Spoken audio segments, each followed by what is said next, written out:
তুমি কি জানো, ভাল্লুকদের জগতে মায়ের ভালোবাসা ঠিক আমাদের মতোই গভীর, কিন্তু তার প্রকাশটা ঠিক আমাদের মতো নয়। আর ঠিক এখানেই লুকিয়ে আছে একটা তীব্র, নির্মম সত্য।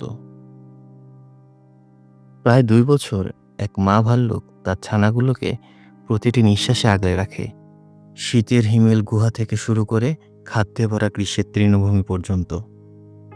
ছানাদের শেখায় কেমন করে নদীর স্রোতে মাছ ধরতে হয়, কোন গন্ধ বিপদের আর কোনটা খাবারের, কোন গাছে উঠে আশ্রয় নিতে হয় আর কখন ছুটে পালাতে হয়। মা ভাল্লুক তাদের শেখায় বেঁচে থাকার ভাষা।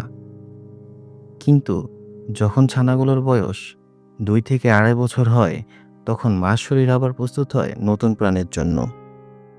প্রজননের জন্য তাকে যেতে হয় পুরুষ ভাল্লুকের কাছে।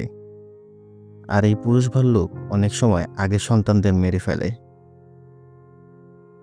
এক নির্মম বাস্তবতা, যেটা জৈবিক চাহিদার অংশ। মা তখন একটা সিদ্ধান্ত নেয়। সে জানে, হয় তাকে নতুন জীবন বেছে নিতে হবে, নয়তো আগের সন্তানদের বিপদের মুখে ফেলে দিতে হবে। সে সিদ্ধান্ত নেয় চলে যাওয়ার। এটা কোনো নিঃসঙ্গতা নয়, এটা ত্যাগ নয়, এটা এক ভয়ঙ্কর রক্তমাখা ভালোবাসার প্রকাশ। হঠাৎ একদিন মা ভাল্লুক ছানাদের নিয়ে যায় নদীর ধারে। তারা ভাবে আজও বুঝি মাছ ধরা শেখাবে, খেলবে। কিন্তু সেই দিনটি আলাদা। মা ধীরে ধীরে নেমে পড়ে নদীর হিমশীতল জলে, সাঁতরে চলে যায় ওপারে। কোনো ভয়ের সংকেত দেয় না, কোনো বিদায়ের শব্দও না। ছানারা তাকিয়ে থাকে, কিছু বোঝার আগেই সব হারিয়ে যায়। সেই মুহূর্তে তারা শিখে নেয় জীবনের সবচেয়ে বড় পাঠ, একা বাঁচতে শিখতে হবে।